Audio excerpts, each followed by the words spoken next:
సంక్రాంతికి వస్తున్నాం చిత్రం ద్వారా విక్టరీ వెంకటేష్ 200 కోట్ల క్లబ్లో చేరిపోయాడు. మరి నందమూరి బాలకృష్ణ గారు ఎప్పుడు చేరుతారు అనేటువంటి వార్తలు వస్తున్న నేపథ్యంలో దీని మీద మనం పూర్తి స్థాయిలో విశ్లేషణ అయితే చేసుకుందాం. ప్రస్తుతం మనతో పాటు ఉన్నారు ప్రముఖ సినీ విశ్లేషకులు, ప్రముఖ సీనియర్ జర్నలిస్ట్ యజ్ఞమూర్తి గారు. వారితో మాట్లాడదాం. సార్ నమస్తే అండి. నమస్తే కృష్ణ.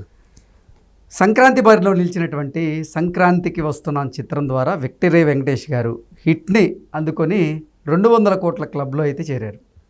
మరి బాలకృష్ణ గారు 200 కోట్ల క్లబ్లో ఎప్పుడు చేరుతారు అనేటువంటి వార్తలు ఇప్పుడు సోషల్ మీడియాలో చక్కర్లు కొడుతూ ఉన్నాయి. దీని మీద మీ విశ్లేషణ ఏంటి సార్? అదే అంటే సీనియర్ స్టార్స్లో మనకు తెలుసు, ఆర్డర్ చెప్పుకుంటే ఫస్ట్ చిరంజీవి గారి పేరు చెప్పుకుంటాం, తర్వాత బాలకృష్ణ పేరు చెప్పుకుంటాం, తర్వాత నాగార్జున, చివర వెంకటేష్ పేరు చెప్పుకునేవాడు. ఇప్పుడు పరిస్థితులు మారిపోయినాయి. ఈ సీనియర్ స్టార్స్లో చిరంజీవి, బాలకృష్ణ, నాగార్జున వెనక్కి వెళ్ళిపోయి వెంకటేష్ ముందుకు వచ్చేసారు. ఓకే. సో అసలు రేసులోనే లేకుండా వెళ్ళిపోయారు నాగార్జున అనేది మనకు కనిపిస్తుంది. ఎందుకంటే ఆయన స్పెషల్ రోల్స్ కూడా చేయటం మొదలుపెట్టి చాలా కాలం అయిపోయింది. అంటే వేరే హీరోల సినిమాల్లో ఆయన స్పెషల్ రోల్స్ కూడా చేసుకుంటూ వస్తున్నారు. ప్రజెంట్ అలా 2 సినిమాలు చేస్తున్నారు. ఒకటి ధనుష్ సినిమా, ఒకటి శేఖర్ కమల కుబేర, ఇంకొకటి రజనీకాంత్ సినిమా కూలీ. సో ఆ సినిమాలో కూడా ఈయన నటిస్తున్నారు. సో వీటిలో కూలీలో ఈయన విలన్ నెగిటివ్ రోల్ అని చెప్పేసి కూడా మనకు వినిపిస్తుంది. లోకేష్ కనకరాజు డైరెక్టర్.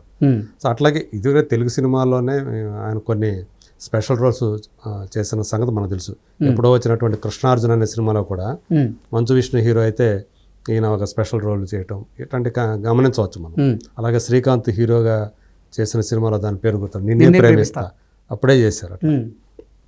ఆ తర్వాత కూడా చాలా చేశారు. అది ఇక సోలో హీరోగా కూడా ఆయన ఇంతవరకు కూడా 100 కోట్ల క్లబ్లోకి రాలేదు ఆయన. అంటే నేనంటే అది గ్రాస్. ఓకే. ఇంతవరకు ఆ గ్రాస్ పరంగా కూడా ఆయన అందుకోలేదు. కాబట్టి ఆయన అసలు ప్రస్తుతానికైతే అవుట్ ఆఫ్ ద రేస్ అనుకోవాలి. సో ఇప్పుడు సంక్రాంతికి వస్తున్నాం అనే సినిమా పుణ్యమా అని చెప్పేసి వెంకటేష్ కూడా 200 క్లబ్లోకి అడుగు పెట్టారు ఆయన. సో ఇప్పుడున్నటువంటి దాదాపు మనకున్న పెద్ద స్టార్లు ఎవరైతే ఉన్నారో ఆయన తర్వాత తరం వాళ్ళు కూడా కొంతమంది ఇంకా దాంట్లోకి చేరడానికి స్ట్రగుల్ అవుతున్నారు. సపోజ్ ఈయన మహేషే ఉన్నాడు, ఇంతవరకు 200 కోట్ల క్లబ్లోకి, గ్రాస్ క్లబ్లోకి రాలేదు ఆయన. కానీ 100 కోట్ల క్లబ్బుల్లో ఎక్కువ ఆయన పేరిట్టే ఉండే, నిన్న మొన్నటి దాకా ఆయన పేరిట్టే ఉండేవి. అవును. Prabhas global star, pan India స్టార్గా ఎవాల్వ్ అయిన తర్వాత ఆయన వరుసగా అవి కొట్టాడు, 100 కోట్ల గ్రాస్ కొట్టేశాడు. కానీ ఆయనకంటే అంతకుముందు అయితే మహేషే ఎక్కువ సంఖ్యలో చేశాడు అనుకోవాలి. సో ఇప్పుడు చిరంజీవి గారు చూస్తే సైరా నరసింహారెడ్డి సినిమాతోటి అది యాక్చువల్గా అయితే షేర్ పరంగా 50 కోట్ల పైనే లాస్. అది దానికి అంత డెఫిసిట్ తోటి అది దాని బాక్సాఫీస్ రన్ ముగించింది. అయినప్పటికీ కూడా ఫస్ట్ టైం ఆయన 200 కోట్ల గ్రాస్ క్లబ్లోకి చేర్చింది ఆ సినిమా. దాని తర్వాత లాస్ట్ టైం వచ్చినట్టు 2023 సంక్రాంతికి వచ్చినటువంటి వాళ్ళు తేరి వీరయ్య, అది కూడా 200 కోట్ల క్లబ్లోకి చేరింది. అది అట్లా ఆయన పేరిట సీనియర్ స్టార్లో చూసుకుంటే ఆయన పేరిట 2 సినిమాలు ఉన్నాయి. ఆ తర్వాత ఇప్పుడు వెంకటేష్ కూడా సంక్రాంతికి వస్తున్నాం పుణ్యం అని చెప్పి అందులో చేరారు. మరి బాలయ్య ఎప్పుడు చేరతారు? ఇది చాలామంది ఆయన అభిమానుల్ని క్యూరియాసిటీ కలిగిస్తుంది. ఎందుకంటే ఇప్పుడు 4 హిట్లు వరుసగా ఆయనకు వచ్చాయి. కాకపోతే వీటి అన్నీ కూడా వారం 10 రోజుల తర్వాత చూసుకుంటే, అంటే సెకండ్ వీకెండ్ అయిపోయిన తర్వాత, సెకండ్ వీకెండ్ అంటే అప్పటికి 10 రోజులు అవుతుంది.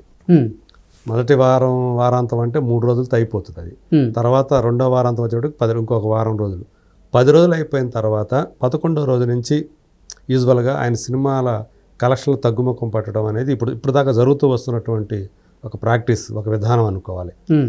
అఖండ కొంచెం పర్వాలేదు, అది మొదట్లో చాలా బాగా ఆదరణ పొందింది. 2-3 వారాల దాకా కూడా సస్టైన్ అయింది. అది అప్పటికి కొంతమంది మనం థియేటర్లకు వెళ్ళాలా వద్దా అని సంశయిస్తూ కొంత ఆగి, లేకపోతే అది ఇంకా ఎక్కువ కలెక్షన్లు తీసుకురావాల్సిన పొటెన్షియల్ ఉన్నటువంటి సినిమాగా అందరూ కూడా పేర్కొంటూ ఉంటారు.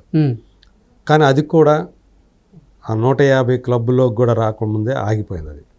అది అంతే, వీరసింహారెడ్డి అంతే, భగవంత్ కేసరి అంతే. ఇప్పుడు ఇది కూడా ఇప్పటికి చూసుకుంటే ఇంకా 130 కోట్ల దాకా వచ్చింది గ్రాస్ పరంగా చూస్తే.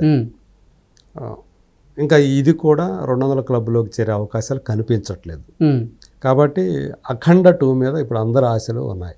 ఓకే. సో ఆయనకి ఏదైతే ఒక పెద్ద హిట్లు ఇచ్చుకుంటూ అంటే సింహా నుంచి ఆయన 100 కోట్ల క్లబ్లోకి చేర్చిన హీరోగా డైరెక్టర్గా బోయపాటి నిలిచాడు కాబట్టి ఇప్పుడు 200 కోట్ల క్లబ్లో కూడా ఆయనే తీసుకెళ్తాడు అనే నమ్మకం చాలామందిలో కనిపిస్తుంది. ప్రత్యేకించి బాలయ్య అభిమానులు ఉంది. అఖండ 2 మీద అంటే ఈవెన్ బోయపాటి కూడా అఖండ 2 మీద చాలా శ్రద్ధ పెట్టి చేస్తూ ఉన్నాడు. తను ఇప్పటిదాకా అంటే అఖండ వినిపిస్తున్నటువంటి మనకి అంటే ఇన్సైడ్ టాక్ ఏదైతే ఉందో అఖండ ఏదైతే హిట్ అయిందో దానికంటే ఖచ్చితంగా డబల్ కలెక్షన్ని బాక్సాఫీస్ దగ్గర డబల్ షేర్ సాధించేటువంటి పొటెన్షియల్ ఉన్న సినిమా. అంటే షేర్ పరంగానే ఖచ్చితంగా 100 కోట్లు దాటేస్తుంది. గ్రాస్ పరంగా 200 కోట్లు దాటే సత్తా రాబోయే అఖండ 2కు ఉంది. ఓకే. సెప్టెంబర్లోనే రాబోతుంది అది మన ముందుకి. ఈ సంవత్సరమే రాబోతుంది. అంటే ఈ సంవత్సరం 2 సినిమాలతోటి బాలయ్య మన ముందుకు రాబోతున్నాడు అని అర్థం. ఒకటి వచ్చేసింది సంక్రాంతికి, రెండోది అఖండ 2 రూపంలో రాబోతుంది. అఖండ కూడా ఈ సంవత్సరమే విడుదలయ్యేటువంటి అవకాశం ఉంది. సెప్టెంబర్ డేట్ కూడా ఇచ్చారు వాళ్ళు. మేబీ సెప్టెంబర్ 25 అనుకుంటాను. ఓకే. సెప్టెంబర్ అనేది ఖాయం అది. సో దసరా టైంలో, దసరా సెలవులకు ముందు అనుకుంటా అది. ఆ టైంలో రాబోతా ఉంది. డేట్ కూడా ఇచ్చేసారు, అనౌన్స్ చేసేసారు. సో దాన్ని తగ్గట్లుగానే ఆ సినిమాని పూర్తి చేయడానికి బోయపాటి అహరహం శ్రమిస్తూ ఉన్నాడు. ఖచ్చితంగా బాలయ్య కెరీర్లోనే అత్యధిక కలెక్షన్లు సాధించడమే కాకుండా ఆయన 200 కోట్ల క్లబ్లోకి గ్రాస్ పరంగా, అలాగే షేర్ పరంగా 100 కోట్ల షేర్ క్లబ్లోకి చేరుస్తుంది అనే నమ్మకం మాత్రం చాలా మందిలో ఉంది, బలంగా ఉంది. ఖచ్చితంగా అంటే ఇప్పుడు అందుగురించే హోప్స్ అన్నీ కూడా బాలయ్య అభిమానుల ఆశలన్నీ కూడా అఖండ 2 అంటే సంక్రాంతికి వస్తున్న చిత్రం ద్వారా ఇప్పుడు విక్టరీ వెంకటేష్ గారి వంతు వచ్చింది 200 కోట్ల క్లబ్లో చేరడం. అదే అఖండ 2 ద్వారా బాలయ్య బాబు గారి వంతు రాబోతుంది అంటూ కూడా చాలామంది సోషల్ మీడియాని బేస్ చేసుకొని ఇప్పుడు పైగా అది కూడా 2025లోనే 2 జరగబోతున్నాయి అనేది. 2025లో సాధించాడు వెంకటేష్, అదే 2025లో బాలయ్య కూడా సాధించబోతున్నాడు అనే అభిప్రాయం, నమ్మకం చాలా బలంగా వ్యక్తమవుతూ ఉంది. బోయపాటి కూడా టార్గెట్ అదే అని చెప్పి మనకు తెలుస్తుంది. 200 కోట్ల గ్రాస్ ఎట్టి పరిస్థితుల్లో దాన్ని దాటాలి. ఇంకా ఎక్కువ వచ్చినా కూడా ఆశ్చర్యపోవాల్సిన పని లేదు. ఎందుకంటే అది పాన్ ఇండియా లెవెల్లో రిలీజ్ కాబోతున్నటువంటి సినిమా. చాలా పకడ్బందీగా చేయబోతున్నారు. ఎందుకంటే మనం చూసాం అఖండలో తను దాని పేరేమంటారు సనాతన ధర్మం, ఆ సనాతన ధర్మం మీదే ఎక్కువగా ఈ అఖండ 2 అనేది ఆయన మనసు పెట్టి చేస్తున్నాడు. ఓకే. దాన్ని ఎక్కువగా ప్రొజెక్ట్ చేస్తున్నారు సనాతన ధర్మం మీద అఖండ 2 ద్వారా. మనకు తెలుసు ఎక్కువగా మనం ఫస్ట్ పార్ట్లో చూసింది అఖండని సెకండ్ హాఫ్లోనే చూసాం. ఇక్కడ అలా కాకుండా మొత్తం అంతా కూడా దాని మీదే ఎక్కువగా ఉండబోతా ఉంది. విశ్వరూపం అఘోర, అఖండ అనే ఒక అఘోర విశ్వరూపం ఏంటి, ఆ పాత్ర అసలు ఎలా అఘోరగా మారింది, ఇవన్నీ కూడా మనం అఖండ 2లో చూడబోతున్నాం. తద్వారా ఆ పాత్ర ద్వారా ఈ సనాతన ధర్మాన్ని కూడా ఆయన హైలైట్ చేయడానికి ప్రయత్నం చేస్తున్నాడు అని చెప్పి మనకి వినిపిస్తూ ఉంది. ఖచ్చితంగా హిందీ బెల్ట్లో మనకు తెలుసు కొంతమంది ఇలాంటి సినిమాలు బాగా ఇష్టపడుతున్నారు ఈ మధ్యకాలంలో. అలా ఈ సినిమాని మొత్తం పాన్ ఇండియా లెవెల్లో బాగా ప్రమోట్ చేయడానికి, పాన్ ఇండియా లెవెల్లో పెద్ద రిలీజ్ చేయడానికి ప్రయత్నాలు మొదలు పెట్టేశారు ఆల్రెడీ. ఓకే. సో ఈజీ అంటే పెద్ద కష్టం కాకుండానే 200 కోట్ల క్లబ్లోకి, అంటే ఎక్కువ రోజులు తీసుకోకుండానే ఆ 200 కోట్ల గ్రాస్ క్లబ్లోకి అఖండ 2 చేరుతుంది అని చెప్పి వాళ్ళంతా ఆశిస్తున్నారు. ఓకే. సో 2025 వెంకటేష్ ఎలా చేశాడో బాలయ్య కూడా అలా చేస్తాడు. సో మరీ ఎక్కువ కాలం వేచి చూడాల్సిన పని లేదు అనేది వాళ్ళ నమ్మకంగా కనిపిస్తుంది. Okay sir, thank you so much. Thank you.